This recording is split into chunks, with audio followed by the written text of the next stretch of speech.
Todd, good morning to you. Today, divers are expected to return to the crash site as they work with the NTSB to begin debris removal, as they also continue this investigation, trying to find what's left of both the helicopter and the regional jet involved. Overnight, we also learned through the NTSB that they've recovered both the cockpit data recorder as well as the cockpit voice recorder. They're now in a government lab for evaluation. These are photos from the NTSB. They say it'll be at least a month, if not longer, before a preliminary report is released about the crash. They also caution it is far too soon to know whether or not air traffic control staffing was at the level needed to prevent a crash, or if there was communications issues between the aircraft involved. On Thursday, President Trump appointed a new acting head of the FAA, also signed an executive order directing the government to review all federal aviation hiring and safety decisions. You feel like what happened last night was preventable? I do, yeah. Oh, absolutely. And obviously, that was something that should not have happened. And we're not going to let it happen again. On Capitol Hill, some lawmakers are accusing Trump of politicizing the tragedy, but there's already talk from lawmakers about holding hearings to look into the crash. One of the big questions has been about whether or not there's too much congestion over the skies here in Washington. Not only do we have 3 airports around here, including Reagan National behind me, but you have a lot of military traffic that is continuing to go up and down the Potomac. We haven't seen as many choppers out here, Todd, since the crash happened, but we'll look to see if whether or not the traffic returns as the sun comes up. Very interesting. I see your hobbies are drinking, smoking weed, and all types of ill Well, congratulations. You got yourself a job. Right on, huh?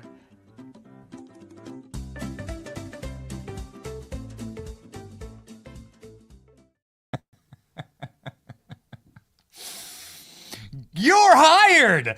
Time for you to be the air traffic controller of the single most busy airport with the largest number of military and VIPs, senators, congressmen, Americans flying in and out.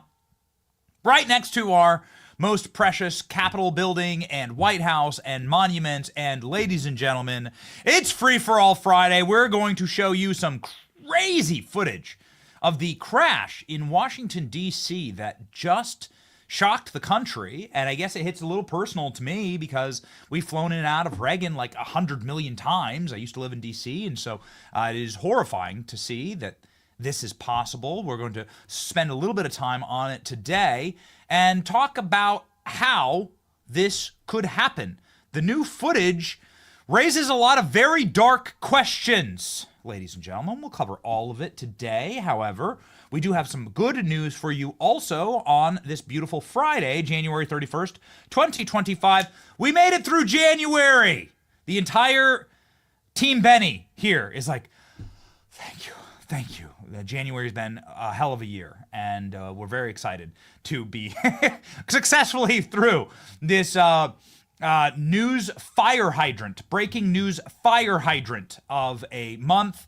And we are eternally grateful for you. So massive heart to the chat. Much love. Here we go. Shocking new details about the D.C. plane helicopter collision. Trump signs executive order ending DEI in airlines. Good.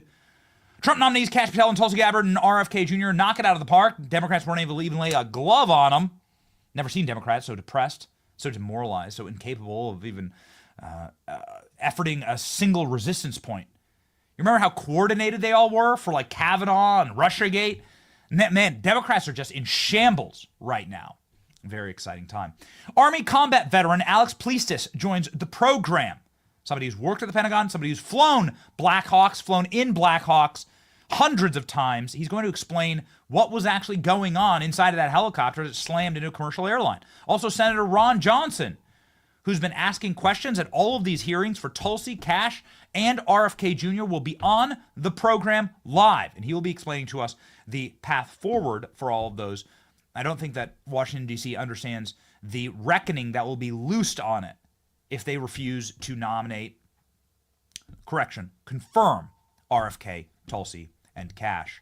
And, ladies and gentlemen, Tom Fitton, who was inside of the Kash Patel hearing, sitting right behind Kash Patel, and who has been advising Kash Patel, will be on the program in order to give us the play-by-play from yesterday's bombshell hearing. My name is Benny Johnson, and this is The Benny Show. The average person is finding it very hard to pay off their expenses every single month. In most cases, there's nothing left to cover any extra expenses, and most are not getting a big raise. Expenses are up, very hard to manage, and the Fed is fiddling around as they did this week. If you're a homeowner and you're frustrated with that cycle, I need you to make a simple 10-minute, no-obligation call today to my friends at American Financing. Consistently carry credit card debt balances is something that happens all the time. Right now, credit card debt is out of control, much like the debt for this country. American Financing can show you how to put your hard-earned equity in your home to work and get out of debt right now. Their seller-based mortgage consultants save their customers an average of $800 a month. So call right now. 888-528-1219. That's 888-528-1219. AmericanFinancing.net/Betty. NMLS 182334. NMLSConsumerAccess.org. Okay, ladies and gentlemen, I have some good. We will begin with good news because there's going to be some darkness in this program. And so let's start off with the good news before we get into a horrific trend that we've been noticing. And I promise you that this show will do one thing better than any other show on the entire internet, which is noticing patterns. We're pattern recognition experts. I didn't go to the Ivy Leagues. I went to community college. I'm just a dude like you. I have kids at home. I just want to put a roof over their heads and bread on the table. What we do professionally here is notice patterns. Ladies and gentlemen, we've been noticing some very dark patterns that have been emerging throughout the month of January, in fact, of individuals who are connected to the American military who have gone freaking ballistic, off the reservation, berserker mode. And we're going to dig into that today and what's actually happening with, inside of the halls of how we can fix it. We'll hear from Pete Hegseth as well, and a lot of the new changes, and they can't come soon enough. Ladies and gentlemen, speaking of not changing, we have a very special message to you from the outgoing DNC chairman. That's breaking the internet this morning. That's very, very exciting for all of us to hear. We wanted to kick off the show with on a happy note. Here's DNC chairman Jamie Harrison saying, "Oh, get ready. Kamala Harris, the person who brought us this, Kamala Harris is back and better than ever. And she's going to be running till kingdom come for president. Get ready." If this is something that you needed to put a little pep in your step, here you go. So looking ahead, should Kamala Harris run again? Yes, she wants to. You think she could win? I believe she can. I mean, if I didn't believe Kamala Harris could win, I wouldn't have worked as hard as I did to help her win this last time around. Donald Trump, and when you look at politics, Donald Trump and Barack Obama are just enigmas in politics. I think they do something different to the electorate every time they run that you can't counter. But then when they are not on the ballots, it's almost like you go back to the political gravity pulls people right back into it. That's part of how we won with how well we did in the midterms. Yeah, you did great, buddy. Keep going. Whatever you did, keep doing it. I want you to keep doing it. Please. I beg of you, keep Kamala Harris running. Keep her running. I look for every opportunity to play this clip. I'm sorry to put you on the spot, producers. It's the only time I'll do it. Get me Kamala Harris on the cell phone. You have to get it for me, okay? Get me Kamala Harris and her cell phone. I can't help myself every time. I must have this clip. I have to play it for you. There's no greater clip that shows you exactly how critically low IQ Kamala Harris is. As the team is sourcing that clip, and we have it handy at all times. Here, check this out. This is amazing. 404 from Kamala Harris's website. Look at that. The Office of Kamala Harris. 404 message. This page is unburdened by what has been. Now, my producer, ALX, informed me that this is not a troll from the Trump White House. I thought this was from the Trump White House, so the entire internet, that the Trump White House took over Kamala Harris's page. Allegedly, and ALX, I have this right, allegedly this is Kamala Harris's own team putting up this 404 message. Nonetheless, I think it's hilarious. The Office of Kamala Harris. It is real, by the way. This isn't a Photoshop. You can go there. And I think it's a great troll. Either way, if it's a self-own, fine. Kamala Harris is one to self-own. Here, please, is the #1 campaign advert for Kamala Harris to run for the end of time. I mean, she's 60 years old, right? So she could presumably run for the next 20 years. Joe Biden was like in his 80s when he was running. So you could have the next 20 years. Kamala, keep running. I'm begging you. Here's what I'm going to show you. A little piece of evidence here. If I told you that I was on a phone call and I was faking a phone call and I was holding my phone like this, you would say, Benny, you clearly are not on a phone call. You are clearly, your camera app is open. Your camera app's open. You look so stupid. It's obvious that you're on your camera app and the phone doesn't work. And because we're human beings and because we've used cell phones before, do you need to wear a helmet to work? Do you need help breathing unaided? But ladies and gentlemen, the individual that was put up by the Democrat Party to run for the most powerful office on earth didn't know how to use a cell phone and lied on camera. She's on CNN right now in a room full of people about making a phone call. Here we go. How you doing? Have you voted already? Give me a second. You did? Thank you. Pause. Ladies and gentlemen, as you can see there, Kamala Harris has the cell phone app.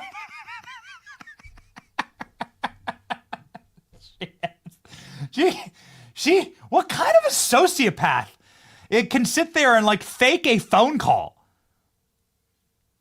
and fake that she's like having a conversation with just the voices in her head. Please run this lady forever. In a sad and depressing turn of events, here's more footage of Kamala Harris faking phone calls. Here she is on the VP's plane, clearly with her headphones not plugged into her phone, apparently on a very important disaster phone call to save Americans. Oh, yes. Pretty depressing. This is the quality of individuals and quality of intelligence and IQ that was running our federal government. And you wonder why planes go smashing into each other. Here she is again. Here she is again on clearly a fake phone. What is it with these people? Clearly a fake phone call. Look, you see all around the studio. Clearly a fake phone call. She's on speakerphone, but she has it up to her ears. And she's talking to the Obamas with her, what? You know the price. With her $70,000 necklace on. You know that necklace is $70,000 Tiffany's necklace right there. For the people. Kamala Harris, with the working class. All right. We're not going to be able to get to anything before our first. I just can't help myself, ladies and gentlemen. It's the greatest news. It just hit. This interview just dropped, and you had to see it. I needed to make sure that you had a little bit of, gunpowder in your gut this morning. It gave me a little breath of fresh air because I want it back. I want this. We can improve on that. All right, ladies and gentlemen. On New Year's Day, there was an attack from an Army veteran that killed 12 Americans in New Orleans. We don't forget. This individual was radicalized by every available report by ISIS. Very strange that the federal government allowed media directly into his home. Why didn't we see this with why didn't we get this with Matthew Thomas Crooks, who shot Trump? We never saw in Matthew Thomas Crooks' bedroom or any of his mobile devices or anything. Then, on the same day, there was another truck used in a terrorist attack by somebody who's spent 20 years in the armed forces, who is in the peak of service to the American military and government. And he blew himself up in a truck outside of Trump Tower. This individual was active duty, was working on unmanned aerial drone programs. Very strange circumstances. According to all available evidence, this guy just went nuts, but we don't know. I mean, it'd be really nice to get some type of real rock-solid reporting from this. So America's already primed. This is called priming. So America's already primed with these two attacks to say, what's going on with our military? Is something wrong? Like, we love our military. I don't want this to happen. We have to talk about bad things to prevent them from happening in the future. I have many military members of my family, and I've been on the call with them, and military members will be on the show today. And I've been on the phone call, on the horn with them, like, why is this happening? And then 24 hours ago, we watched one of our most sophisticated pieces of military equipment that exists, helicopters that can fly actually like drones. They can fly autonomously. There's a big theory about that on the internet. Why not get into it? Why not? This is what people are talking about. Who was flying this Black Hawk helicopter? Why did this Black Hawk helicopter fly directly into a commercial airline jet, upon which I frequent weekly? American Airlines is like the airline that I fly every single week. Maybe, I'm sure you've flown plenty of American Airlines flights. This one was coming from Wichita, Kansas. It was doing a relatively routine and cleared route into Ronald Reagan. And then a Black Hawk helicopter flies like right into it, and it's blaring like the sun. Here's the new footage, ladies and gentlemen, of this Black Hawk helicopter hitting this commercial flight and then crashing into the Potomac. Footage obtained by CNN. You can see the helicopter there. Pause, please. Pause.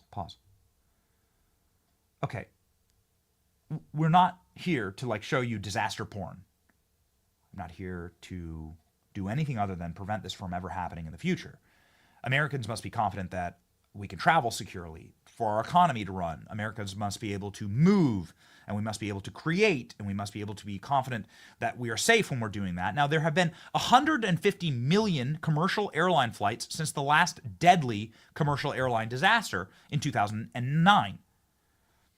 But that was just the plane malfunctioning, okay? Just is what it is. This, look at the light. Obviously, you can see there's the chopper, there's the commercial airline. The commercial airliner has those big, giant, glaring, fiery lights looking like a planet in the sky. And the Apache helicopter, which was flying way too high and was flying on now we know, an unauthorized route,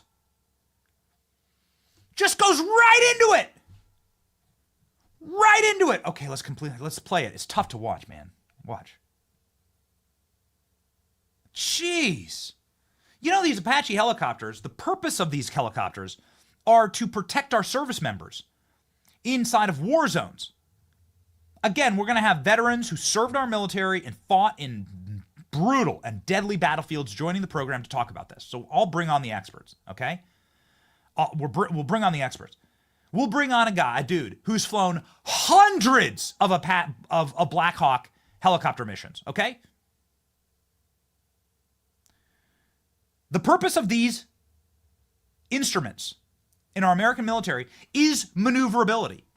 The capacity to go up, down, sideways, stop in midair. I mean, literally, like just stop.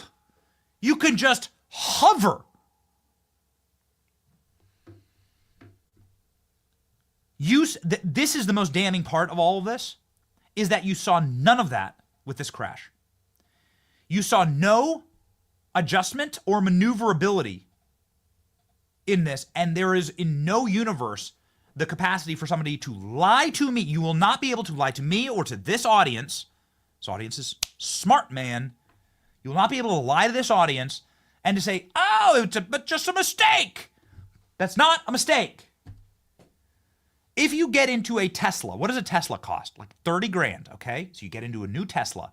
Those things, it's like almost impossible to crash them because of the sensory detection capacities inside of those vehicles and virtually all vehicles that are currently driving on the road right now. You get these automatic braking, automatic stops, right? When you're coming up too fast on another car, probably your car has them. They have them in minivans. Yet you have nothing. Apparently, there were 3 crew members in here. God rest their souls, and everybody who perished here. We're not trying to politicize this. We're not trying to make this red or blue issue. We're not trying to do anything other than prevent this from happening ever again.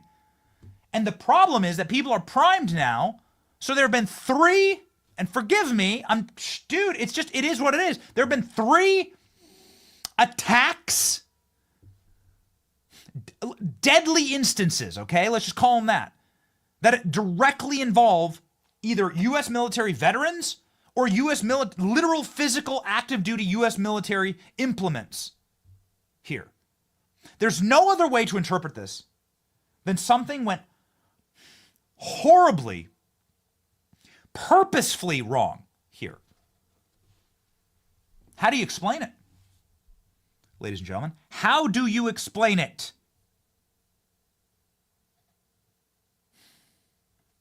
A former air traffic controller was on Fox News last night. And he was like, bro, they have so gutted the capacity for us to do our jobs. They have so destroyed our ability to actually prevent these kind of disasters. Apparently, the person who was supposed to be doing helicopter traffic left early at DCA. One guy was doing two people's jobs. This is one of the busiest airports in the world. Supervisor let air traffic controller leave shift early before DC plane crash. President Trump posting this morning, the Black Hawk helicopter was flying too high by a lot. It was far above the 200-foot limit. It's not really too complicated to understand this, is it? Donald Trump with a heater last night saying, what the hell is going on? It was a clear night and the plane was shining like the sun. How do you fly directly into it? In no universe can you explain to me that they didn't see the plane. And then the lack of maneuverability is something that's really, really scary. Okay, ladies and gentlemen, really quickly, air traffic controller. This was preventable. They've destroyed our capacity to keep Americans safe. DEI and hiring unqualified people based on their skin color or sex preference, that's what's leading to this. Here, from the source. This is a preventable disaster. The system has been under attack due to DEI and the FAA bowing to wokeness since 2010, since the Obama administration. The lack of staffing is directly attributable to the Obama administration terminating the lists of eligible, well-trained air traffic control statements in 36 universities across the country in 2013 because they were too white. The FAA also, at the same time, implemented an immunity program. So you think you're seeing legitimate statistics, you're not. In the old days, before 2010, the immunity program, if an air traffic controller got two airplanes too close, too many times, they would be decertified and retrained. Now, they just got rid of us because we were too white, says the dude who's been an air traffic controller for 50 years.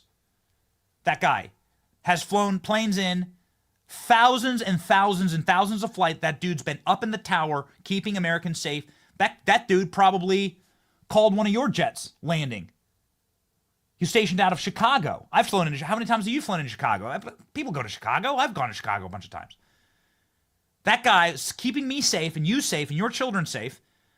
That dude says they got rid of all of my coworkers because they were white.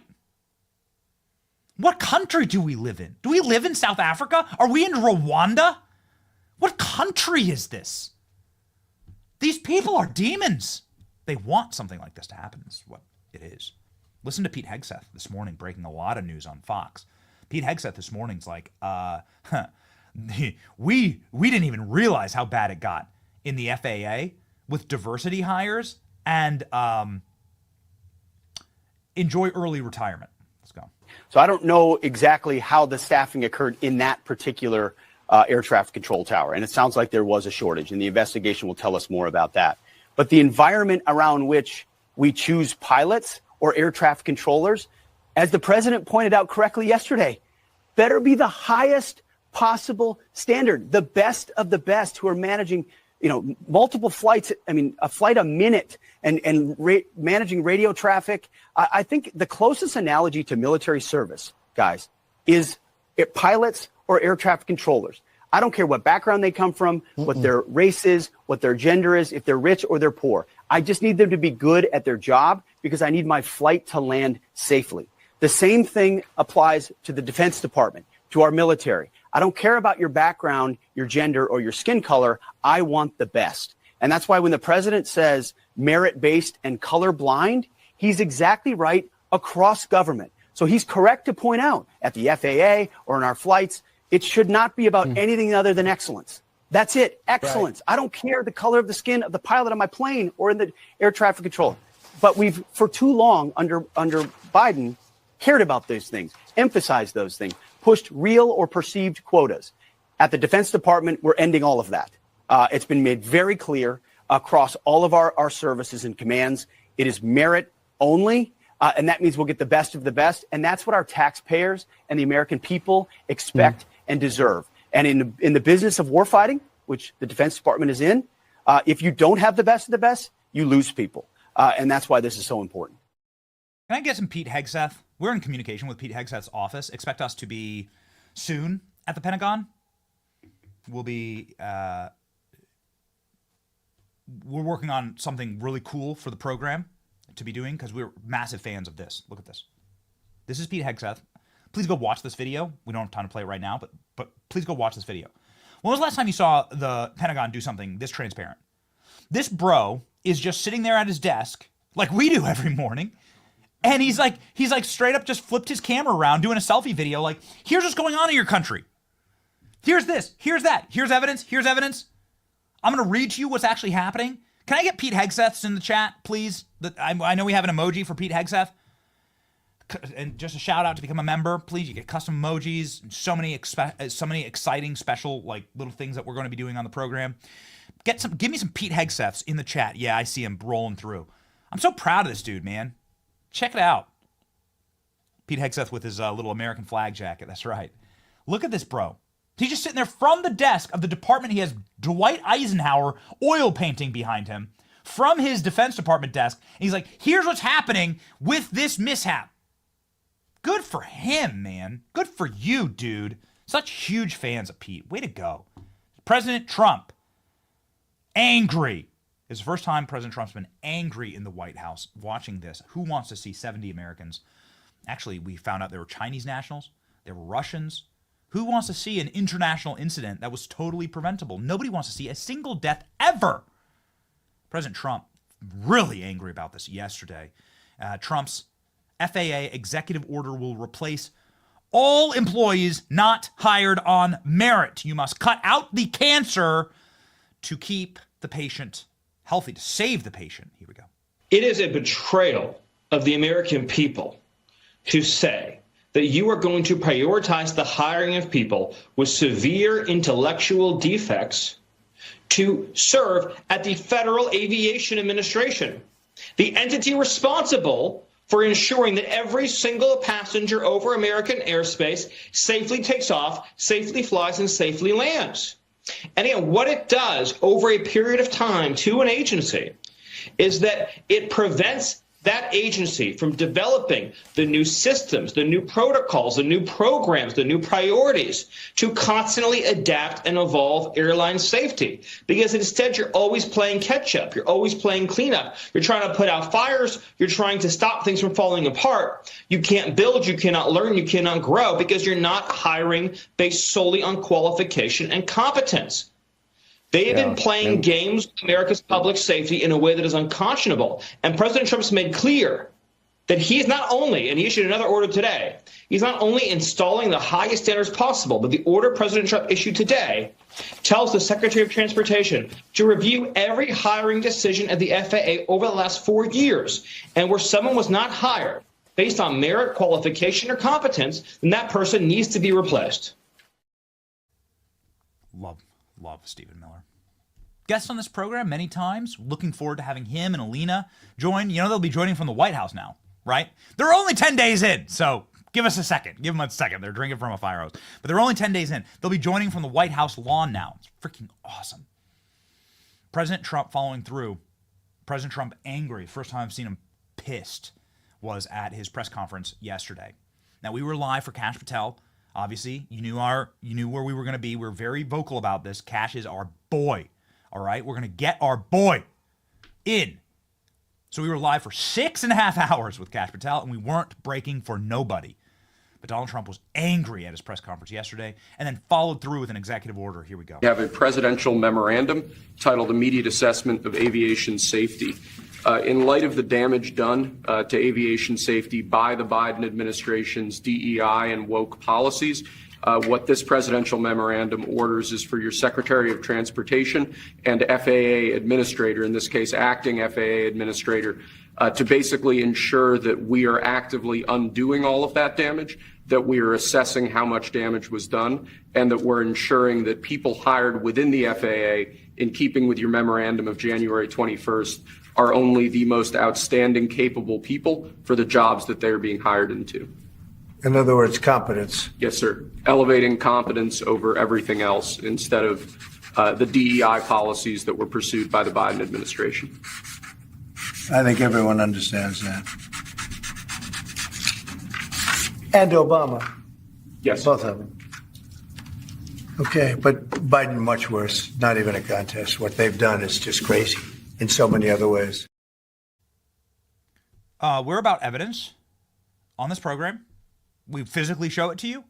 We do our research for hours, days sometimes, like to ensure that we have all of the physical evidence and get a load of what we were able to find in the old C-SPAN archives. Way back in the ancient times, ladies and gentlemen, we were able to pluck a little clip here for your viewing displeasure of a Joe Biden nominee for the FAA.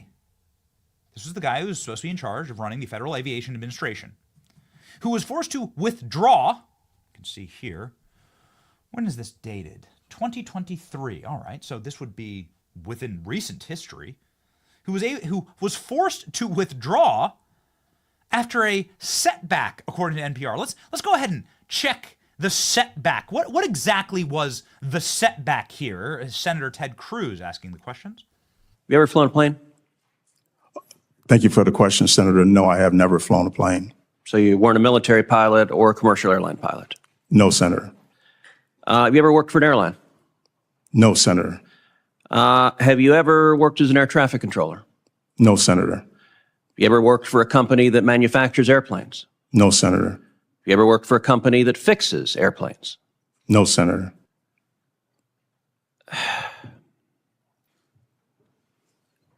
FAA administrator is a specialized position. I'm not qualified to be FAA administrator. I have no idea how to fly a plane. No one in their right mind would put me in charge of aviation safety because I don't have that experience. I suspect most of the members of this committee are in a similar position. The American people, when they think about aviation safety, when they think about, I played in this committee, a Southwest Airlines and FedEx plane almost colliding at Austin's airport. They want an FAA administrator who knows why those planes crash and knows how to fix it to keep them safe. And with all respect, Mr. Washington, it gives no comfort to the flying public that their pilot might be a transgendered witch, but doesn't actually know how to prevent the plane from crashing into the ground and killing them. I believe your record is woefully lacking. And in fact, you have zero aviation safety experience. A transgender witch is a perfect way to explain how the Biden administration hired. I could show you some various footage and imagery from the Joe Biden administration for who Joe Biden hired. Everyone from Sam Brinton to Rachel Levine to the gay porn that was being shot inside of the Senate hearing rooms. Hope they got a good squeegee and cleaner. Hope they have great maids. Hope you got plenty of Lysol in the Senate. Been watching a lot of Senate hearings. That's the thing that always shoots through my brain, and I'm very angry that it does, because I really don't want to see that stuff. What a hellscape we have gone through of just psychotic and suicidal diversity hiring. This guy who had never flown a plane, who has zero experience with aviation, is to be put in charge of all plane flights in all of America?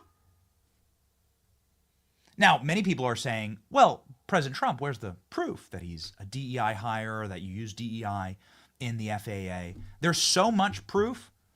We have so many clips of FAA administrators under Joe Biden saying it's so important to have equity. Equity? What the hell are you talking? Equity means equal outcomes. It means you're going to have a quota system based on your skin color and who you like to have sex with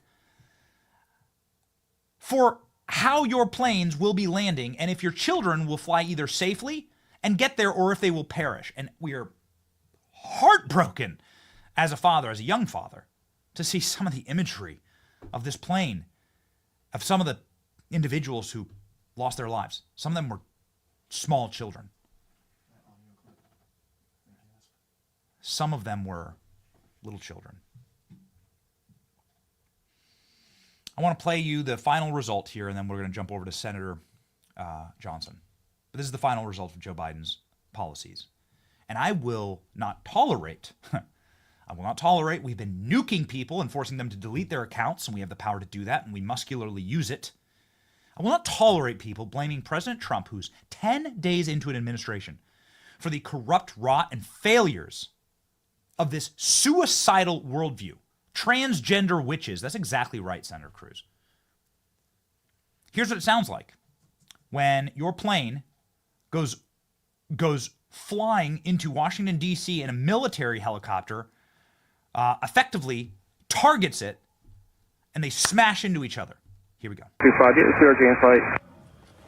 Pass 25, pass behind the CRJ. American 472, Washington, 1 star, 32017.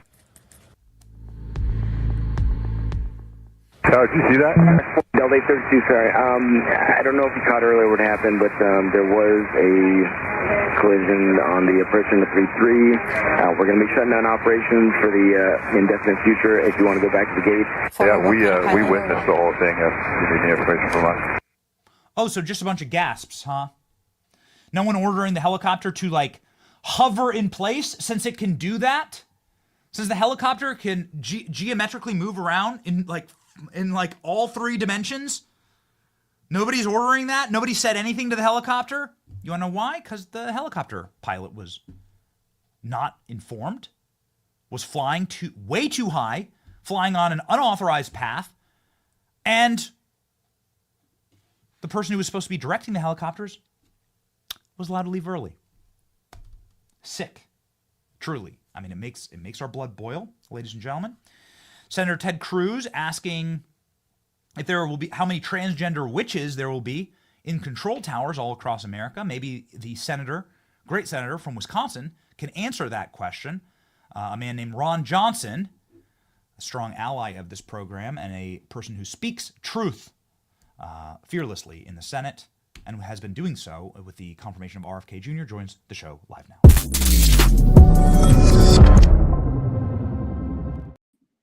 Senator, thank you for being on the program. This has been a wild week in Washington, D.C. Nobody was expecting this, and since this is top of mind with the FAA, perhaps you can explain, like, from your position, how did this happen and what reforms need to be made? I'd say bureaucratic incompetence across the board. You know, why do they have any flight path of helicopters anywhere near Reagan National Airport, whether it's at the right altitude or not? I mean, that's just insane to do that. We know that the air traffic system has been broken. It's antiquated. We know it's not properly staffed. You know, why didn't the Biden administration do anything about it? Yeah. So no, these are problems that have been going on for years. People have known about it. But again, that's why I'm not a fan of government. It's completely incompetent. You know, really under anybody's management, you cannot properly manage a $7 trillion a year entity and expect anything better than this, probably. It's sad. We've got to shrink the size of government so we can manage what we have a whole lot better. Because right now it's completely out of control. I will say, if given the dark circumstances, at the very least, the Trump administration is being transparent, is telling us the truth, is like coming forward with an enormous amount of information, and we can rest assured that we're going to get to the bottom of what actually happened here. Final question on this subject, Senator: what do you believe actually happened? I really don't know. It's completely inexplicable to me. It sure looked like that helicopter just purposely ran right into that airliner. What was the pilot? Did they close his eyes for? Again, you can't explain it. How can you not see an airplane when you are flying a helicopter close to a international airport? How can you not be looking all over the place, much less like right in front of you? You cannot explain this. Yes. Senator, we played earlier in the show the camera, Earth Cam, from the top of the Kennedy Center. I'm sure a place that you've been to many times. And you can see this wide expanse for 67 seconds. The two aircraft fly towards each other. It's a very long period of time to notice a giant glaring light in the middle of the sky. I'm no pilot, but it seems like people's lives are being played with here, and it's very disturbing. We need to know a lot about that helicopter pilot. We need to figure out who that is and what his background was, or her. Yeah. I don't know anything about the pilot at all. That's right. Well, sir, you are on various committees, and one that caused bombshell hearing this week was RFK Jr., and we really appreciated your questions and the questions on the side of the Republican dais that were about chronic health and our children. But your colleagues on the other side were obsessed with RFK's onesies, baby onesies, and of trying to protect vaccine manufacturers. And you've been such a all-star in the Senate for talking about America's health, and one of the few senators that actually is really doing something to talk about chronic disease in this country. It must have been a breath of fresh air to hear RFK talk about it. How do you think that hearing went? First off, will RFK get confirmed? I'm pretty optimistic he will. I think he did a great job in that hearing against all the hostility of the Democrats. Again, that's what I was reacting to. I'm kind of lower down in seniority on the Finance Committee, so I sat and listened to that vitriol for about an hour and a half before I finally was able to make my comments, just talking about the fact that this is something the American people desperately want in a completely nonpartisan manner. And I have to admit, one of the things I was thinking as I listened to all that vitriol coming from Democrats is, had Kamala Harris actually, accepted Bobby Kennedy's outreach hand, because he reached out to both President Trump and Kamala Harris, you would have had a completely different hearing. Democrats would have been completely, in favor of RFK Jr. I would have been in favor of him because I know him. I think I know what's in his heart. I know he wants to focus on finding the causes of, solving the mystery of chronic illness, of autism. That's what the American people want as well, in as I said, a completely nonpartisan basis. So when you heard, this clip went thermonuclear center, when you heard him call out Bernie for taking big pharma money, did you go, holy smokes, like that's a heater right there? Bernie got very upset about that. You're the #1 recipient of big pharma dollars in the Senate, which I think shocked many Bernie bros, Senator. Well, that happened in the next day's hearing with the Health, Education, Labor, and Pension Committee. But we knew that ahead of time. There were plenty of reports on X and other platforms, showing all the millions of dollars of big pharma money that the Democrats have received. It does seem relatively disqualifying, at least from a moral perspective, because Elizabeth Warren had a meltdown over him not suing vaccine companies. And that was her line of questioning that caused this viral moment where, Senator, you're asking me not to sue vaccine companies, and I won't agree to that. That's kind of my job, actually. And it seems very fraudulent. It seems like they're definitely dancing for dollars. Well, let's face it, Democrat Party's in the back pocket of the trial lawyers. They've been in the back pocket for decades, and now she's criticizing a lawyer who has sued corporate interests and taking a contingency fee from it. That is their bread and butter. That is what funds the Democrat Party, is exactly that kind of trial lawyer activity. So again, I'm not a fan of lawyers or the judicial process, but I've certainly come to understand that you need an adversarial system, and you certainly need an adversarial system when it comes to science. You need skeptics. You need to examine what evidence, what data we get from research studies. When you pay for science, and this is how it's been corrupted, when you pay for science nowadays, you get exactly the result you're looking for. That's not true science. That's corruption. So I know that there were two other bombshell hearings. I know the Senate's been working overtime right now, but two that, of course, we focused on yesterday, Tulsi and Kash Patel. can you give us sort of the handicaps on where the Senate stands? Apparently, John Cornyn is now announcing he's going to be voting for Tulsi Gabbard. That's a big movement in the right direction. Kash and Tulsi, how did they do, Senator? Well, first of all, what all Trump nominees are doing is they're showing that they are intelligent people, they are articulate, they're unflappable, and they're fighters. But that actually is revealed in these hearings. That's why these hearings are important. You get to understand the mettle of the individual that is going to be running these agencies, these very difficult problems they're going to have to deal with, like Sean Duffy. Not even a day on the job, and now Sean Duffy, the Secretary of Transportation, is having to deal with it. Just a horrific tragedy that should not have happened. And he's got a big mess to clean up on his hands in terms of the FAA and air traffic control. Yes. So that's across the board. The Democrats have left so many large piles of messes all over this country. It's going to take a while to clean them up. It's going to take more than one term, quite honestly. Yes. So just a final question here, Senator, to burrow in, because I know this is your pet project, oversight of the FBI. Arguably, I don't know if it's you or Chuck Grassley, Senator. I'm not sure which is the bigger thorn in the paw of the FBI and the weaponized Justice Department. But nonetheless, you've been such a truth seeker for Matthew Thomas Crooks figuring out what happened with the Trump assassinations. You've gotten nothing. You've been stonewalled and blackballed the entire way through. Will Kash get this position, and what will be the first thing you ask of him? Well, maybe the first thing is, now that we've uncovered the corruption of the whole January 6th persecution of Donald Trump, we have the same thing going on in Wisconsin. We've got an attorney general who basically said that the Trump's lawyer involved in that case did nothing wrong, and now he's trying to put him in jail. So I want the communications between the Justice Department, the corrupt FBI, and Josh Kaul, Wisconsin Attorney General, who's now, again, prosecuting somebody for doing something he ruled a couple of years ago was perfectly legal in terms of coming up with an alternate slate of electors. So there's corruption. It's not at the federal level, but it also goes back down to state level. So that's why I'm very interested in our current oversight letters, showing that corruption of how that FBI individual in the FBI really was the one who prompted that prosecution of Donald Trump as it relates to January 6th. Yeah, I'm sure you'll be whistling Dixie when Kash is in. What's the over-under on Kash getting in? Is this going to happen, Senator? Oh, I think so. Again, he showed himself very capable. And again, his main goal is he has to restore integrity and credibility of the FBI. He'll give us the information. Congress will do our investigations.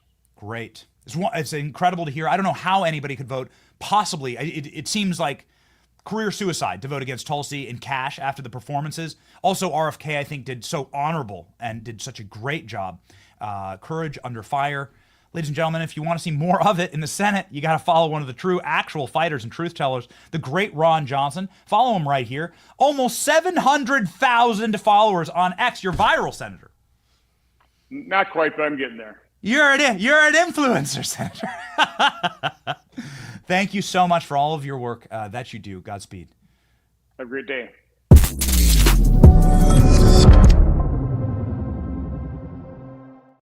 Ladies and gentlemen, joining us in just 1 second is going to be the great Tom Fitton, who was at the Kash Patel hearing, who's been by Kash's side and arguably the final voice, the last word on weaponized departments of justice, and he's been fighting them for decades in Washington, D.C. Ladies and gentlemen, there's been so much news this week. We want to make sure that you are locked in and joining us and connected to us. We've been live. I don't know, Klein, have we slept in the studio yet? Yeah, I've pretty much slept in the studio, right, at this point, right? And just have a little apartment, have like a little cot, right? Just the way it's going to be. Lock in with Patriot Mobile. Make sure that you're following us on the most secure and most patriotic and most solid network in all of America. When you use Patriot Mobile, you not only get nationwide coverage, that is outstanding, but they operate on all three major networks, and you are giving your dollars to a company that supports the First and Second Amendments, the sanctity of life, first responders, our cops, and our military members who need protection more than ever. Right now, go to patriotmobile.com/Benny or call 972-PATRIOT for a free month of service. Offer code Benny. Switch to Patriot Mobile today to defend freedom of speech with every single call or text. patriotmobile.com/Benny. Call 972-PATRIOT. Ladies and gentlemen, locking and loading with a man who was standing next to Kash all day. We say stand with Cash in this program. The man who actually was physically had Cash's back yesterday was the great Tom Fitton, joining the show live now.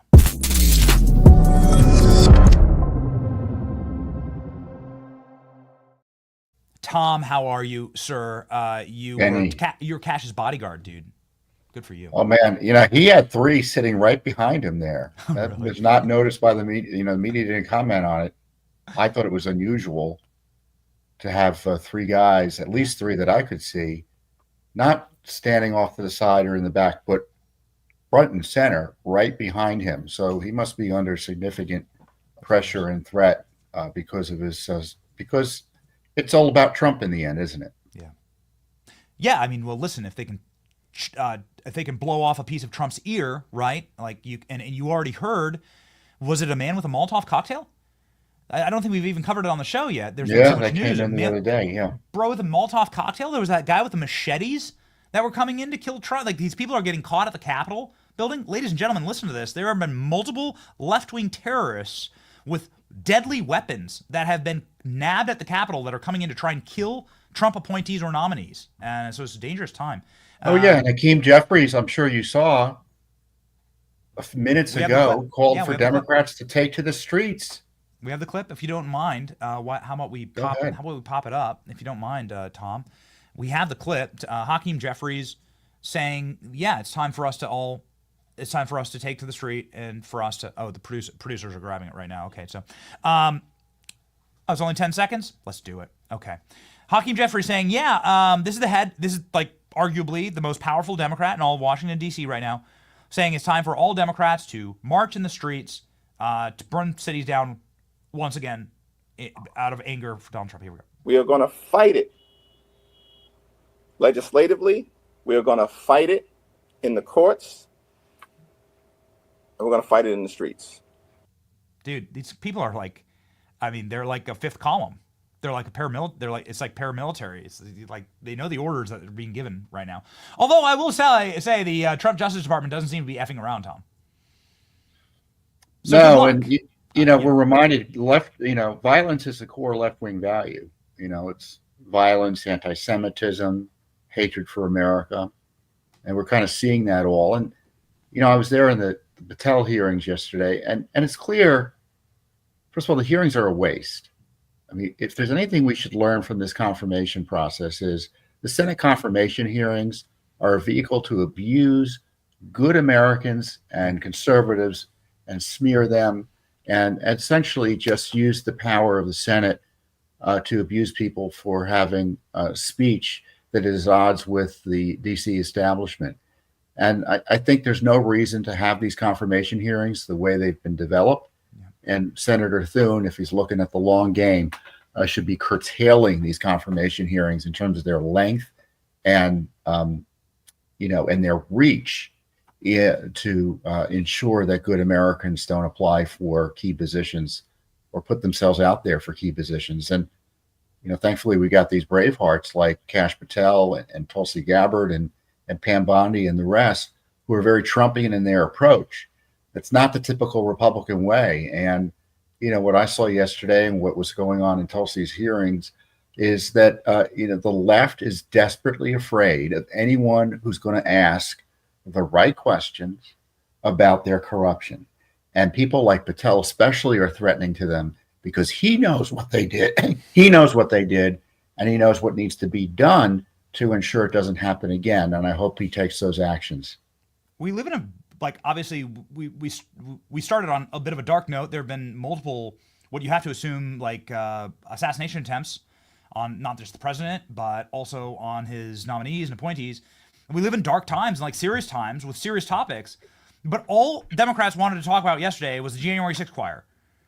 Bro, I heard 20 questions about the J6 choir yesterday and about some supplement that Kash was selling.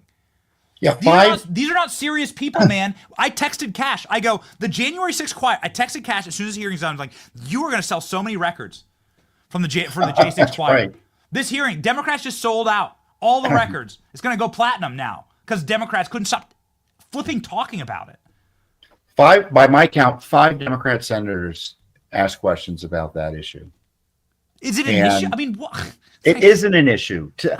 I don't know. It seemed to me they were just passing time, asking questions about something they think might have a hook with the public. And I don't understand. And I'm being honest here, because it's like, well, you have to consider, well, what does the left see in this? And if I were a leftist, I would see that this issue did not work in November. The public has rejected it outright. But evidently they think it's a big enough issue. And it raises questions as to what else they're going to do with it in terms of the lawfare and the abuse. And when you see Schiff screaming about it, if the House, for instance, goes to Democrats in a few years, I guarantee you Trump is going to get impeached 2 or 3 more times. That's how crazed his opposition is. Yeah, you saw some very interesting lines of questioning from Marsha Blackburn yesterday. She's like, why is the federal government protecting the foremost pederasts in the entire world, Jeffrey Epstein? And there's a dude, Dick Durbin, on the committee who has refused to allow the Epstein list to be released and refused to do any oversight on this. And Cash is like, yeah, man, we're going to release it. And he got very upset and a little nervous, and it was a bit of a tell. Yeah, Durbin out of the blue, spent 5 minutes explaining himself on Epstein. And I heard Senator Blackburn's questions, and it was very strange. It's like, what do we do? What does this have to do with the price of tea in China, or Cash's confirmation as FBI director? Yeah. Yeah. Just so your listeners know, Cash's biggest reform, I think he highlighted, maybe more important than FISA reform or anything else, is that he wants to put the people who work in the FBI who are assigned here in D.C., a third of the 38,000 employees of the FBI. It should be a third of a lot smaller number, as you might imagine, from my perspective. He wants to put them out in the country to solve actual violent crimes. Yes. I mean, that would be a significant reform. And with all due respect to Cash, he's going to do the right thing, I suspect. He'll push hard. I don't think the FBI is salvageable. And I half-jokingly say this, Benny, is that Kash Patel should be the last FBI director. This agency can't survive in its current form. Otherwise, it will be used time and time again to assault our republic, just like the IRS has been used since its founding, essentially. Used by politicians as a tool to go after their opponents. We just got to take the tools away. Mm-hmm. Well, the FBI is an executive order, so it's never really an act of Congress, right? So it's like, yeah, I don't. That's a good question, but and of course, you say that to the senators in the Republican Party. Oh, the FBI. This, we're all supposed to fall on the ground and start shaking when they talk about the legacy of the FBI. I know what the legacy of the FBI is. They tried to put Trump in jail on pretexts. They sent FBI agents to my home in retaliation for our speaking out against their corruption. They destroy anyone who opposes them internally. They're a threat to the rule of law. They do more to undermine the rule of law than to protect it. So give me a score for Kash Patel yesterday. You were in the entire hearing. You were DMing me from the hearing. You're like, hey, they just shouted out your show. It was our great honor, actually. Our great honor. Do we have the clip? I mean, I look for exciting moments, It was our great honor to have our show shouted out. Oh, I bet he Jessica, and Senator Booker's wearing a mask. Isn't that ridiculous? I mean, Kash did great. I mean, he knew. I mean, he's faced much worse in terms of questioning, and this was a lightweight questioning, and I think the Democrats didn't go after Kash as much as they might otherwise have, because they know, as I say, he knows what they did. Mm-hmm. He knows what Schiff was doing. He wasn't. Schiff hates his guts. That was interesting. Schiff never left. He's sitting there the entire hearing, showing that he's the good new school student as the new senator, pretending to pay attention to everything. And of course, he does his histrionics. But he is the most mendacious member. As I tweeted out, he was the most mendacious and political operator there in the hearing room. And that says a lot. There are a dozen other senators and, a a lot of other people in the room watching. Schiff is the worst. And if I were Thune, I'd say, what'd you get pardoned for? We're going to have an investigation. I can't trust you on committees. You're off. He should be a pariah in terms of ethical conduct in the Senate. Here we go. Here's the tweet. You were this close to Adam Schiff, man. Oh, yeah, boy. That's right. Oh, man. Uh-oh. Hey. They got triggered by Kash Patel launching a watermelon from a... Oh, that's right. With Schiff's face on it. It's amazing. Well, and then Klobuchar was yelling at him because he was selling supplements, and he said, "What?" She goes, "Well, did you conduct any clinical trials?" He goes, "Well, I'm not a doctor, so no." We have Klobuchar here with the shout out for the show, and then I want one final question for you, Tom. Here we go. Also said you would put the entire fake news mafia press corps on your list. Is that correct? Is that what you said? I don't have that in front of me. Danny Johnson's podcast 8/21/23. You have said that the FBI, including today... It is our great honor. It is our great honor to trigger your unhinged, psychotic cat lady meltdown. Reach for your box of wine and your comb to eat your salad with, and whatever other abuses you will visit upon your poor, sad staff. I pray for them. They were asking him about his enemies list. I don't know what the enemies list he's talking about. It was probably a list of deep state actors. I can guarantee you it's too short. Yeah. Well, okay. So 10 would you say 10 out of 10 for Kash Patel yesterday? Oh, sure. Yeah. Yeah. Durbin started off with the questioning, and I thought, oh, well, this is over already. They don't have anything. Yeah, because they was like, you're a racist and white supremacist. Yeah, I mean, the interesting thing about being in the room, the TV helps focus on the drama, right? Yeah. But when you're in the room, you see it's all an act. Yeah. It's like most of the people are ignoring, Kash has to pay attention. Everyone else is thinking this is ridiculous. When is it going to end? And as I say, it's a way not to stop Kash Patel, but to try to smear him and prevent him and caution him against doing the right thing. So this is a tool for the left. This is why I think the confirmation hearing process should end as we know it. The conservatives don't use the confirmation process to do that because they probably think it would be unethical. Yeah. And it's only the right and conservatives who are victimized by it. And again, why is it we just allow these processes that don't have any basis in the Constitution? They're not necessary to the functioning of the republic. I mean, Matt Gaetz learned the hard way. You don't need a long confirmation process. He saw within 3 minutes he had no chance of winning, and it was over. Similarly, why can't we do that for people who are obviously going to win? So final question for you, Tom, here. Will Kash Patel be confirmed based on all of the available evidence that you saw yesterday in your conversation with senators? What do you want his first act to be as FBI director? I think he will be confirmed. I think all of his key cabinet officials will be confirmed. I think that the opposition was always overstated by the anti-Trump media and their allies.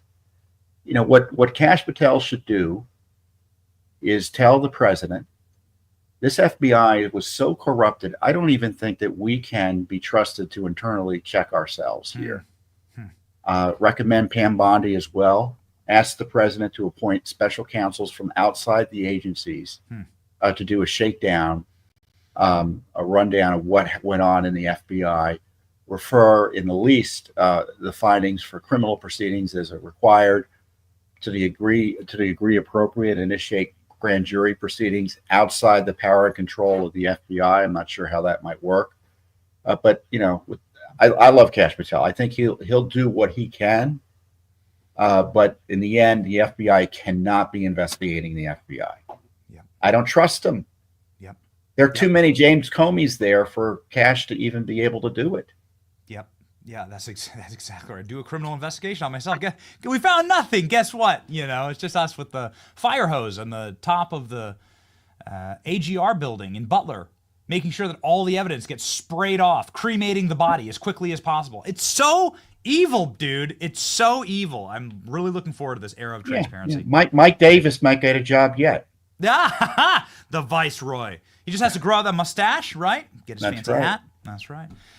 You have been the OG, ladies and gentlemen. You got to follow him. If you don't follow Tom Fitton, I don't know what's wrong with you. 3 million people follow Tom Fitton. Oh, I'm just literally a few thousand from 3 million. So everyone watching needs to start following, get me over the Bro, we're going to do it right now. Mark. We're going to do it right now. The man who has Cash's back, the man who has been providing incredible oversight for us for decades in Washington, D.C., and may have his golden moment yet and get what he actually wants, which is the destruction of the deep state. Hey, the great Tom Fitton. Hey, wait, Benny. Yeah. Congratulations on the new one. Hey, man. That's right. Our golden boy.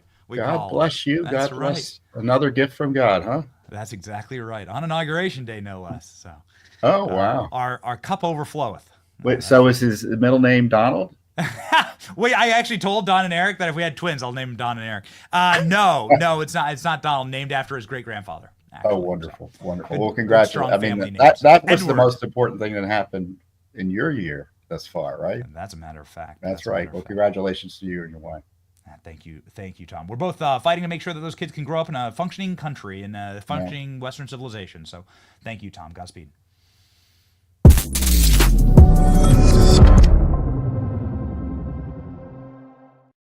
All right, ladies and gentlemen, we rock, we roll on the show. We bring on people who are experts in what we wish to talk about, because when we see footage like this, you see the helicopter footage, it don't make no sense to us. What's going on here? We immediately get on the phone, we talk with our incredible team, our producers, our bookers, and we get the right people. I saw this footage, I say, I need somebody who's flown in a Black Hawk.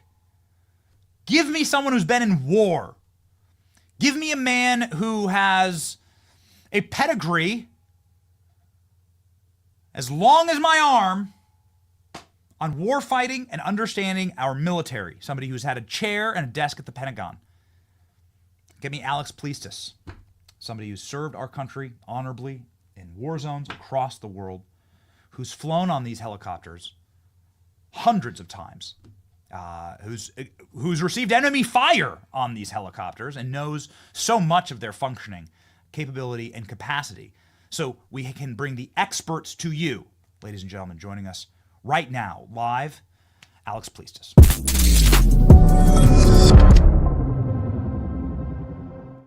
Alex, thank you so much for coming on and educating us. We've previewed some of the footage that's been shocking the internet world round, and we had a senator on right before you, brother, that said, It looks like this helicopter just targeted the plane. That's what Ron Johnson said. I'm sure that's going to make quite a bit of news. Yeah. So the floor is yours, Alex. Why don't you first off explain your history with these helicopters and these implements, and then explain, as we play some of the B-roll, what you believe happened here. Sure, appreciate it, Benny. So, and just building off Tom there, congratulations to you and your amazing wife and the beautiful family and the successful quest not to raise little communists. So that's quite the feat.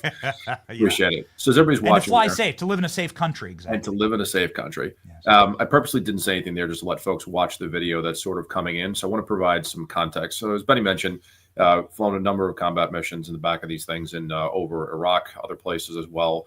And then particularly here in the D.C. area, I finished up at the Pentagon as Chief of Sensitive Activities for Special Operations and Combating Terrorism about 10 years ago or so. So what you're looking at there, obviously, is the helicopter, T-boning. It looks like the side of the aircraft coming in. So just to give everybody some reference, there are several aviation units in the area, this one based out of Fort Belvoir, that provide executive transport to senior officials in the D.C. region. This particular flight, according to the Secretary of Defense, Pete Hegseth, yesterday, was in the middle of an annual recertification nighttime flight as part of supporting what's called continuity of government. So if everybody remembers, after 9/11, President Bush was flown around the country and one Air Force base to another because they triggered that emergency plan. That's if somebody's after our government, we need to move officials to safe locations. Our government exists in Washington, D.C. That's where it's physically located. God forbid there was another attack and we needed to move President Trump, his cabinet, senior members of Congress. These are the military assets that would do it. It doesn't exist in the middle of an open field in the middle of the country where there's no infrastructure or other planes or stuff around. It's in a downtown metropolitan area. So the first question asked this morning by Josh Howley was, what was this even happening here? We train as we fight. In a real-time emergency, we would be in the middle of a downtown, area like this, and the flights would occur. So that's the reason why it was happening, right? Now, the flight pattern that's normal for DC helicopters, right, for moving, which, by the way, fly every day, is the Beltway, the Ring Road 495 that goes around the Capitol. And then to the west of the city, the Potomac River is there. And then the flight plan will also take you down the Potomac River, which does cross paths with the runways at Reagan Airport, which is where the American Airlines flight was landing. So a couple other things to keep in mind. I think everybody's probably seen movies where they believe there's all these, screens with these massive flashes and radars. It's a military helicopter. There isn't a really great warning system that they're about to run into something. So that's one. You hear the communication with the tower going back and forth saying, hey, helicopter, the call sign, and you see it there, Pat 25. There's, your incoming aircraft, and he said, Roger, visual, I'm going to maintain visual distance. And so that's his cue from the tower, letting them know there's a plane coming somewhere in the path. So there's been a couple of things that have been said, and then this morning's video adds a different angle to this and some potential different context. And that was that the pilots may have been looking at a potential different aircraft that was coming in. They also had night vision on. And for those of you who have not had a night vision system, they're literally tubes that look like this. You end up with tunnel vision. You also end up with a bit of depth perception issues with that as well. If they're the older nods, it could have been green as opposed to white. So who knows what they were looking at the time. That's all sort of speculation what they were looking at. And they were told basically to come in behind the aircraft. So this looks like a straight shot, as you can see it here. There's been some comments made about altitude potentially being off course, trying to find their way. They may have not been in the right spot. And as they were coming, is it a question of spatial disorientation where the pilot, thought they were lower where they were, but the gauges are all there, and trying to come behind the aircraft? You can also hear on the radio, they're perfectly calm in the communications with the tower. There's no hint of a problem. You don't hear anything from the co-pilot trying to chime in as if there's an issue or one way or the other that something's, nefarious going on. And there's just an impact. And chances are, because the lighting on the helicopter, the American Airlines plane probably didn't even see the helicopter off to its side. So how that T-bone happened, and it looks like, again, a direct, into the side of the aircraft, you'd hear engines roaring. You potentially see those flashing of the lights if you were looking with night vision. The video from this morning raises more questions than there are answers right now. So, I mean, and again, I hate to be the person that puts all the patterns together here, but we've seen sort of crisis after crisis, and let's just call it a deadly incident after deadly incident that I think primes people to say, what's going on in our military? Is there a vetting issue? Is there a mental health issue? Is there nefarious fifth column activity going on? You just had a senator, Alex, on the show saying this helicopter targeted that plane and it flew right into the side of it. Now here's footage. Sure. And I prepped my team for this because this is the footage that I think is almost the most damning, where you can see, bro, the planes. This is a 67-second clip. And you can see the planes flying at each other for the entire time. Sure. And it becomes almost impossible to say that these planes didn't see one another. At least the military chopper didn't see the inbound plane or hear it. And so it just raises some very dark questions, man. Well, I think you raised a couple of points because there's been, a number of incidents lately. The terrorist attack we saw in New Orleans, from a veteran there was absolutely somebody who had been indoctrinated as a terrorist afterwards, radicalized, and conducted the attack. The feedback on the Green Beret and the probably one of the most bizarre incidents I've seen in terms of the explosion in the Cybertruck outside Trump Tower, using like fireworks and like a propane tank. I mean, if we look at those things, you get a basic level of explosives training in special forces qualification courses, and then your individual specialty, right? I mean, there's an engineer, a member of the team, the Charlies in terms of the 18 series, who specializes in explosives, but everybody gets some basic training. Anybody who's done basic explosives would know that the crap that was put in the back of the Cybertruck is not going to do any damage. It's not going to actually, it's not a bomb per se in that sense, right? You're missing a main explosive charge with something there. That guy had some serious mental health issues that came out afterwards. So you have one terrorist incident. This one appears to be mental health. In this particular case with the pilots, the explanation sort of going into it, perhaps tunnel vision, looking at the wrong, plane coming up to it, where there's a harder time. And I think, that was the senator's sentiment is, as you get closer, right? Okay, I missed the aircraft at first. I'm looking at the wrong one and everything else. But how did nobody see the flashing lights from the side of the aircraft, right? How did nobody hear the roar of the engines coming in? And even at the last second, if it was the last second, oh my God, I'm about to hit. There doesn't appear to be in the video any movement to take evasive maneuvers from the helicopter itself. So that's where the major question point is right now. What was transpiring inside that aircraft at that moment that they didn't see it when it was, that close in front of them, that neither the pilot or co-pilot were looking out the windshield to see that, and the crew chief didn't see it either. Unless there's communications they haven't released that suggest that the pilots, or the crew chief saw it and didn't react, that just leaves more questions than anything else right now. So I want to jump over to your post here on X when you responding to Senator Josh Hawley. You mentioned that and referenced that. My production team grabbed it. This is something that President Trump has been saying, and he said again this morning, the helicopter was not where it was supposed to be. The helicopter was too high. It wasn't on a approved pathway. The commander-in-chief is saying this helicopter should not be there. But you're saying that this was a training operation and that actually it was certified to be there. Who's right here? So both, actually. So Pete Hegseth yesterday said it was a continuity of government operation annual training certification flight. So the flight was supposed to be taking place. They were moving down the river, but they were a half a mile off course, according to the president's tweets, I think, that were out, and also 400 feet in the air when the ceiling is supposed to be 200.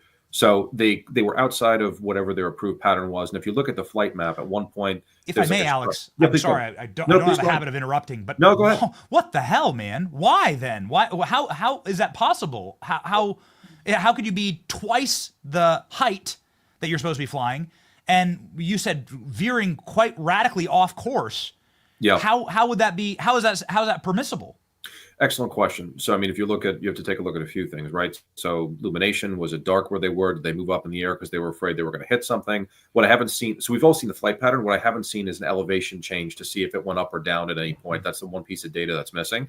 So were they flying at that the whole time when they weren't supposed to be? And right before that, there was a rapid movement across the river over a period of land, over a piece of land.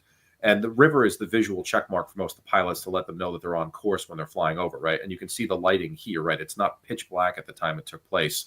And it's also in a fairly, dense urban environment. You can see the lighting in the background there across the river. You can see it. You see the plane in the foreground. So it's taken from DCA facing outbound towards the other side of the river, towards Maryland, towards what's actually Bolling Air Force Base, the headquarters of the Defense Intelligence Agency, is right off the coast there. So as it's coming in and it hits the side of the aircraft, it's not pitch black. So again, the questions you raised need to be answered, because why were they that high? Why were they off course? How did nobody see it right before it hit the aircraft? And again, even if you were off course and if you were looking at the wrong aircraft on approach, trying to swing behind it, how at the last minute, there's no evasive actions being taken there. Like, as you can see it, we'll let it play again because it's in the background. Yes. Watch the helicopter coming straight across there on the left, right into the side of the aircraft. Yes. There doesn't appear to be any movement to show that the helo was taking an evasive action. So either the pilot, again, wrong, thinking that they were going to be able to swing behind it and the plane was moving faster than it was, but it's still exceptionally close. And, it doesn't explain no evasive action at the end. I want to establish just one more time your pedigree, because you have been in war zones. You've flown on these birds in war zones. In Iraq, in Afghanistan, you've been fired upon inside of these instruments by the United States military are created and designed in order to keep you flying and in order to keep maneuverability and the capacity to evade any type of an RPG, a missile that is shot at you. Like, these are sophisticated pieces of equipment. Am I correct in that assessment? You are. The pilots can take immediate evasive action, and just a move in the stick, and they're able to move the aircraft any direction they want. It's clear they're on a straight line flight path from what's in that video. It's like they could hover. I mean, you could be going forward and you could almost hover almost instastly. Is this correct? You could up or down. You could move up or down very quickly. Yes. Yeah, and you'd see the nose of the aircraft would come up or the airframe would come up a little bit, and it would stop, and then it would hover, it would bounce on its rotors a little bit. You don't see sort of any of that. You don't see the tail kicking left or right as if it's trying to turn. You don't see it pitching or yawing in any direction, trying to move. It's just a straight line. So, I mean, what it says is there's a couple of theories you can run down. Again, right now we got more questions than we have answers to, but did they really not see it, and how did nobody see that coming into it, or was there something else that took place inside that aircraft? And right now we don't have the data to answer that.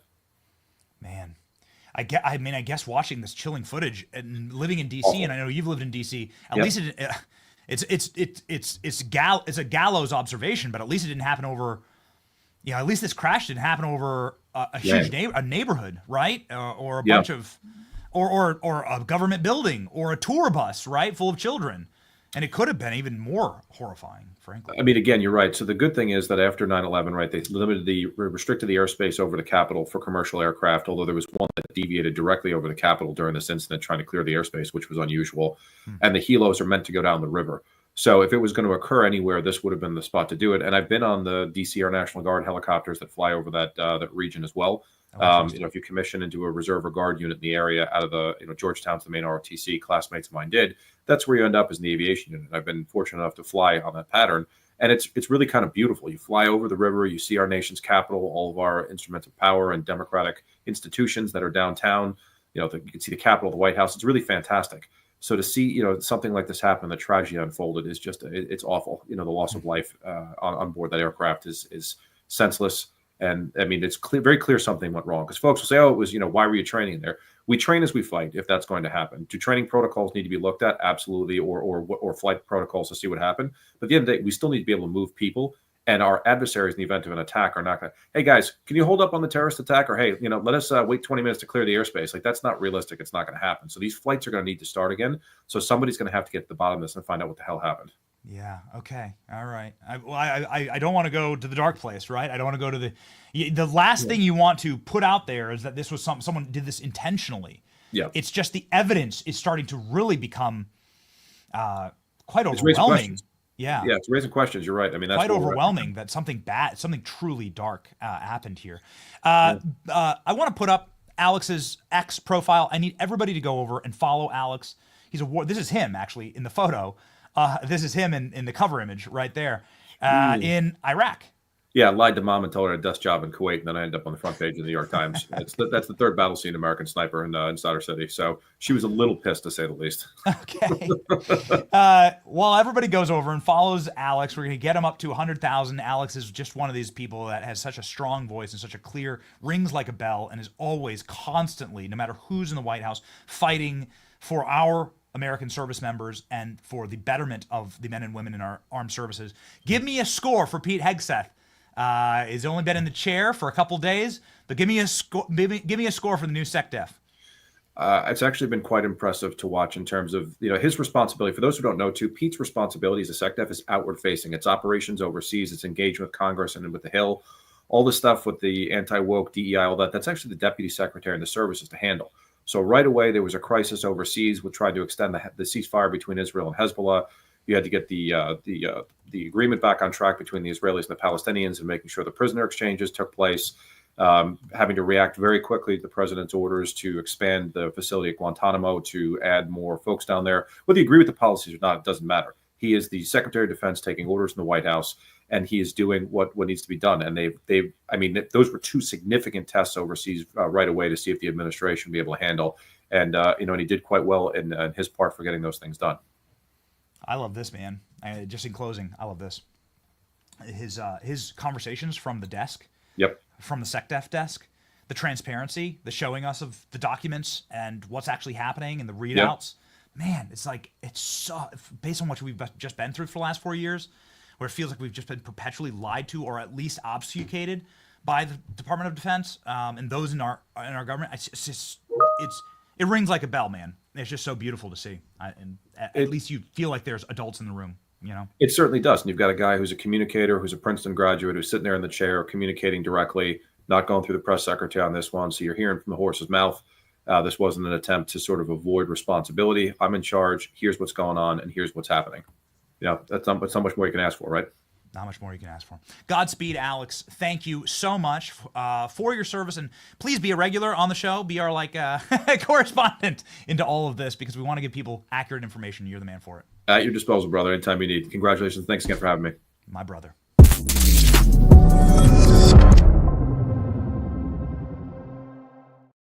Ladies and gentlemen, we cannot, and we have a lot to get to today. We're going to be doing a whole nother live for a press conference that the White House will be having here. So I just want to let you know the programming for the day. We're going to be doing a whole nother live about the press conference. I'm sure there's going to be a lot of questions about this. Carolyn Levitt will be back at the press dais.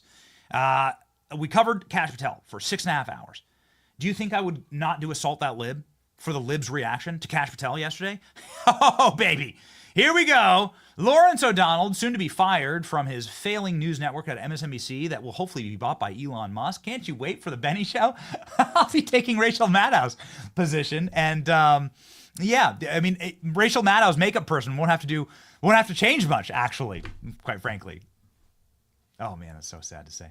Okay, here we go. Salt that lib. Get your salt shakers ready. Let's salt salty Lawrence O'Donnell screaming, crying, bitching, and moaning over Kash Patel. Let's go.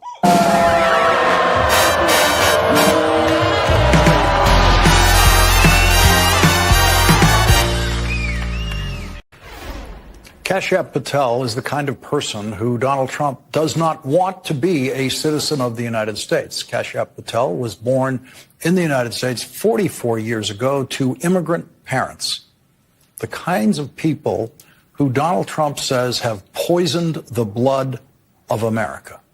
But today, because of his unyielding personal loyalty to Donald Trump and possibly Donald Trump's gratitude for him committing crimes for Donald Trump, which were explored in his confirmation hearing today, Kashyap Patel faced questions in the Senate Judiciary Committee as Donald Trump's choice to be the director of the FBI. He has made history as a nominee for that job in more ways than one. Mr. Patel may be, I don't know, but he may be the first nominee for FBI director in history who felt it necessary to plead the fifth, to say that he wouldn't testify to a grand jury because it might incriminate him. Maybe the first nominee for FBI director ever to feel the necessity of pleading the fifth.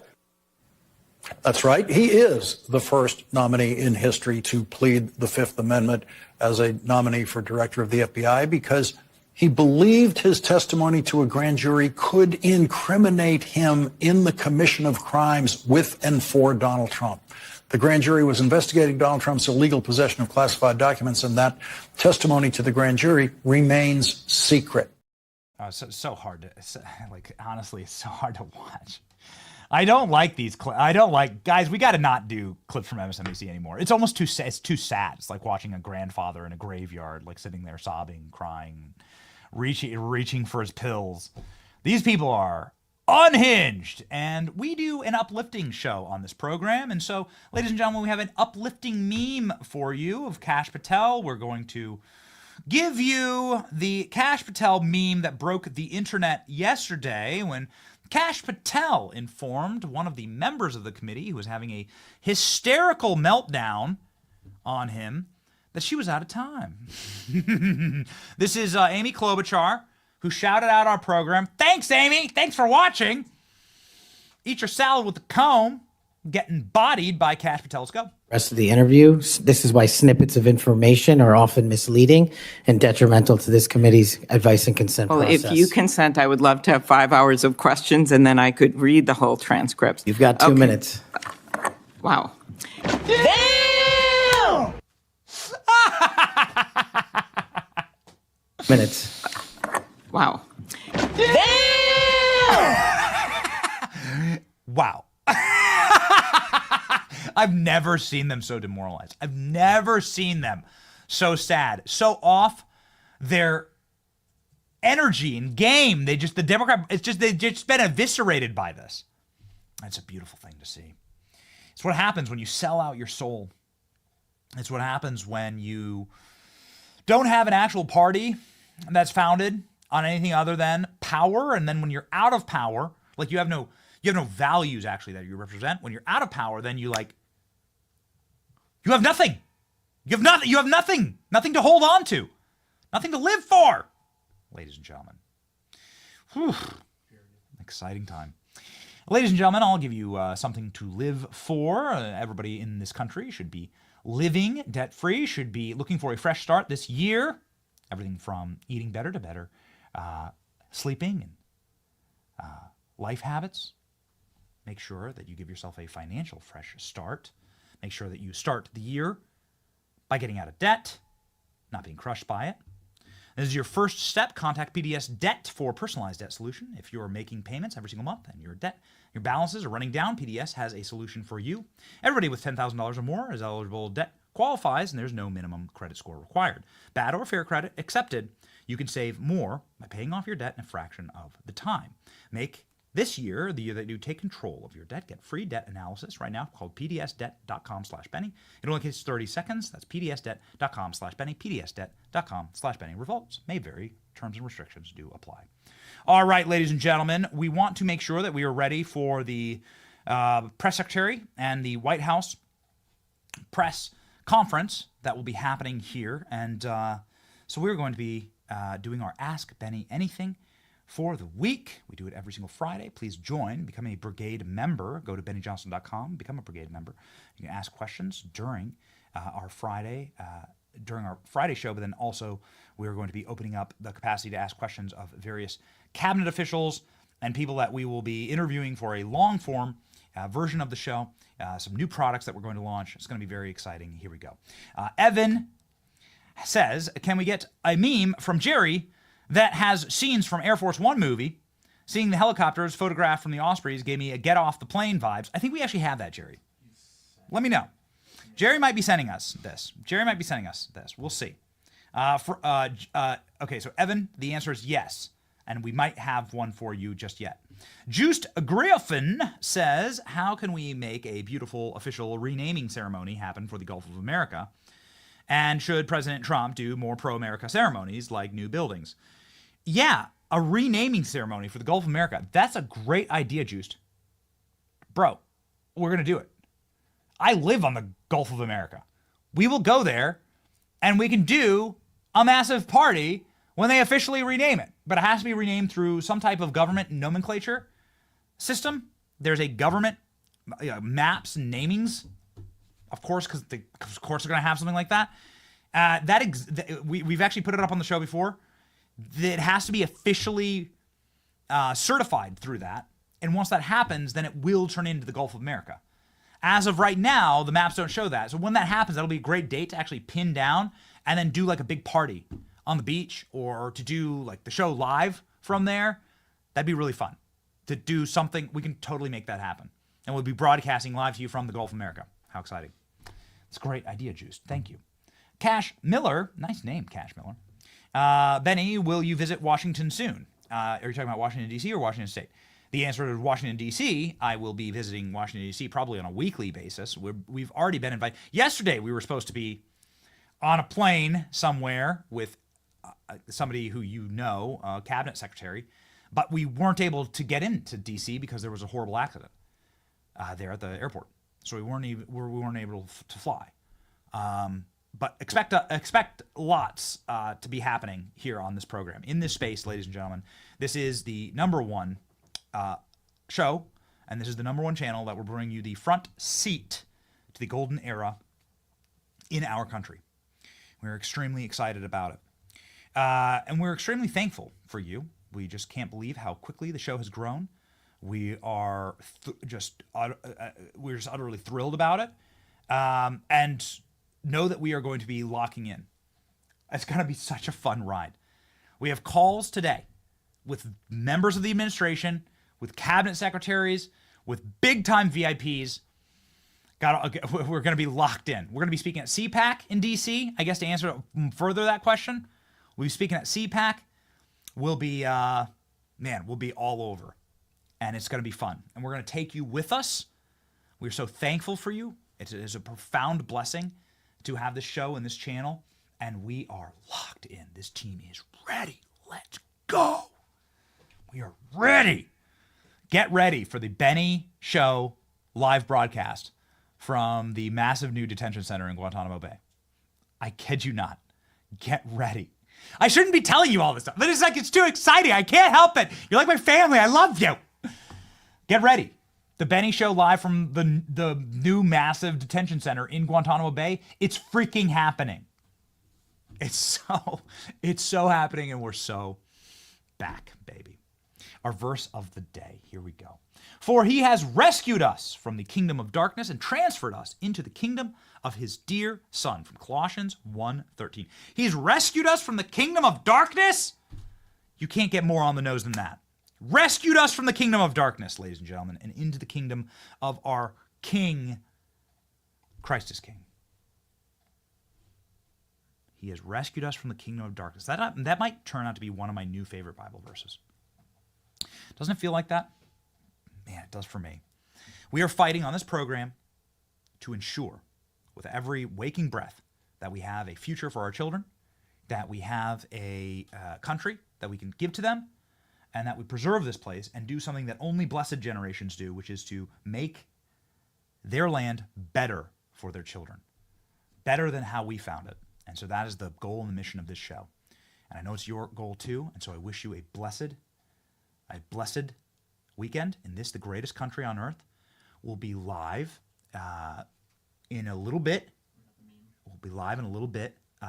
For the press conference at the White House, although these things have variable times, so just watch your notifications. We will be live, but we'll be starting with a fresh feed because we're unsure about when exactly that will start, but we will be there for you, the front seat to the golden era. We have the meme? I'll play that. Oh, wow, okay. Well, we have the meme, so here's throwing to the meme, just so that your wish is our command. Thank you so much, Evan, for asking for a Air Force One meme. And this is a great way to send you off into your weekend. God bless you. Have a great one. It's your boy, Benny. Here's your meme.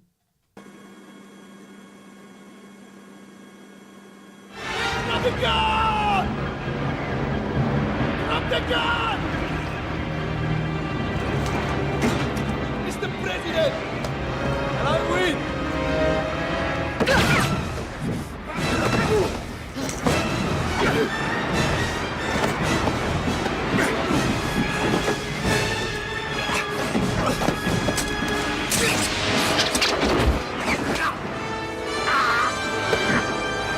Get off my Osprey!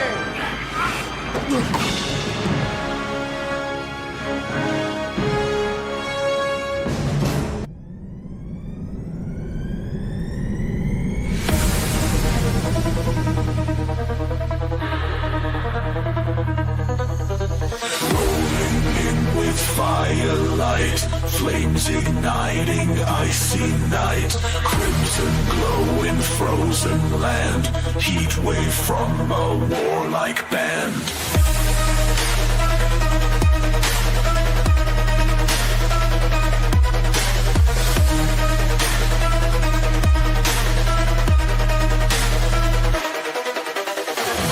On snow and steel in hand, burn through ice with brutal brand. Hearts of winter melt away, no place left for cold to play.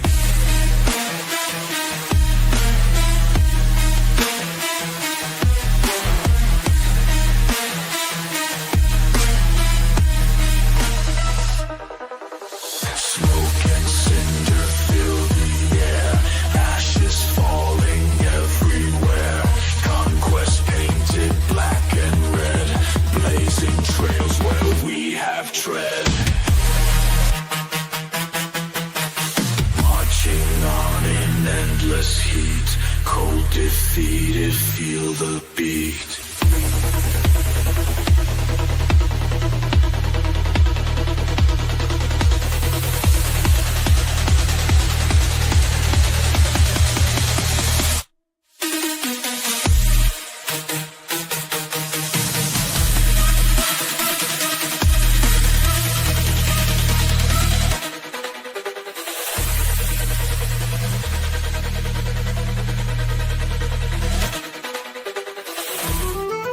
The biggest ships in the sea, all owned by the oldest kings, and their dying legacy, media deal reads. Soon will the Benny Show come to mind, the salt from lives for fun. Leave the gold and bring the gun, we sail for number one.